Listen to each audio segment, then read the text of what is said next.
floats it like a feather into the grasp of his captain. Beautiful trajectory. Try to Denmark. 3-try game. Can Denmark force a turnover? No, they can't. Riley Batt slaloms his way through the white jerseys. There'll be in absolutely no rush to score. He'll want to wind down as much of the clock as possible. He's heading in reverse. And the Champ de Mars rise to their feet.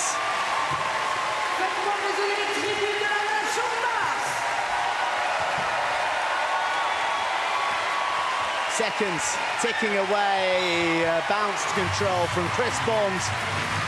Australia up to 53. The game is theirs. Fredriksson looks to go long, runs out of options, runs out of time.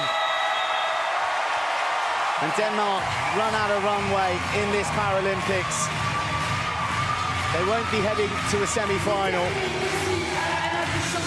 but they will head to the classification matches with their heads held very high, because they are playing a very nice brand of wheelchair rugby, that's for sure. But it is not as clinical, it is not as try-thirsty as these Australians, these Steelers, who bounced back from their opening round loss to Great Britain. And they put themselves in the best position possible to secure a semi-final. Final score in the wheelchair rugby here at the Champ de Mars in Group B, Denmark 49, Australia 53.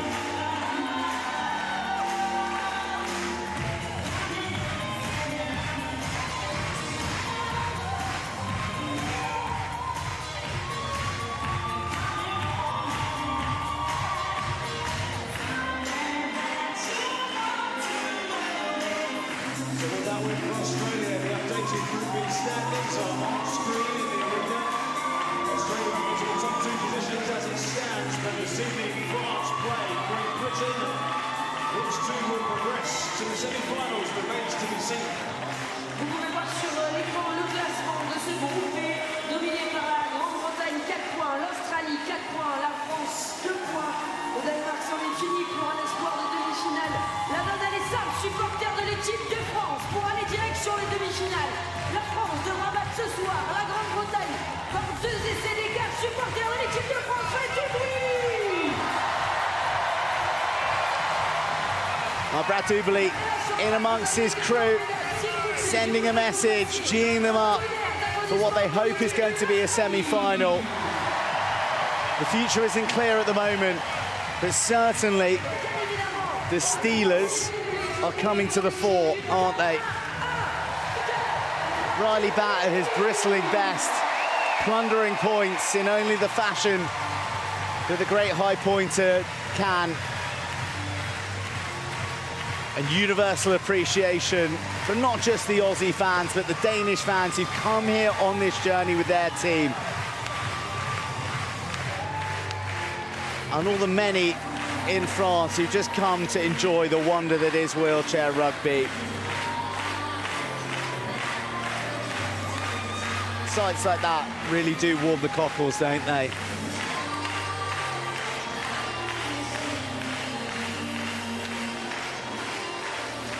Emotional stuff for winners and losers.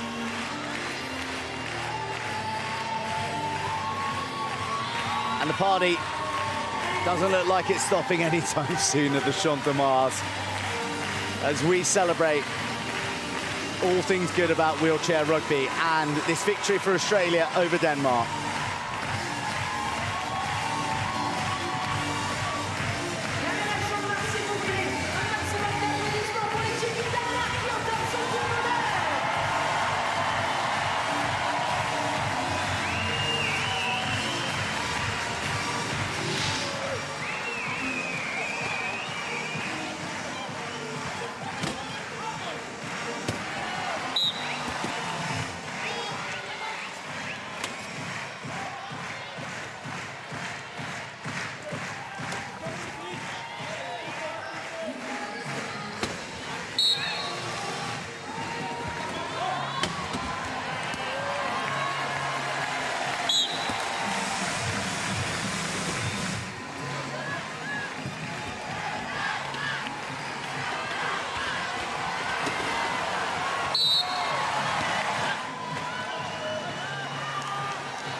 Well, that's how it all unfolded on a statistical level. The discipline of Australia left a little to be desired. Even Stevens on the steals, 2 turnovers against Denmark, proving critical. And ultimately, 4 points the difference as Australia bested Denmark, 53 points to 49. Well, that's how the pool looks, and well, it's interesting, isn't it? Great Britain top at the moment, but their duel with France to come, and it's going to have a significant bearing on who is going to the semi-finals. If France can record a victory, then it all comes down to tries scored and a battle between Great Britain, Australia and the host as to who will sail through to the semi-finals. Riveting stuff at the Champ de Mars.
Aux Jeux Paralympiques de Paris 2024. Et évidemment, avant de partir, on jette un petit coup d'œil, on vérifie qu'on n'a rien oublié. Et surtout, on rentre finalement tranquille. The crowds have had their fill and they filter out, riding high off the back of an Australian victory for those in green and gold. Under the watchful eye of French General Joseph Joffre, it has been a battle on the courts here at the Champ de Mars. Thrilling stuff with victories for Australia and the United States of America. For Denmark, there'll be no semi-final, but while there is no certainty, that semi-final complexion is becoming that little bit clearer here at the Wheelchair Rugby at Paris 2024.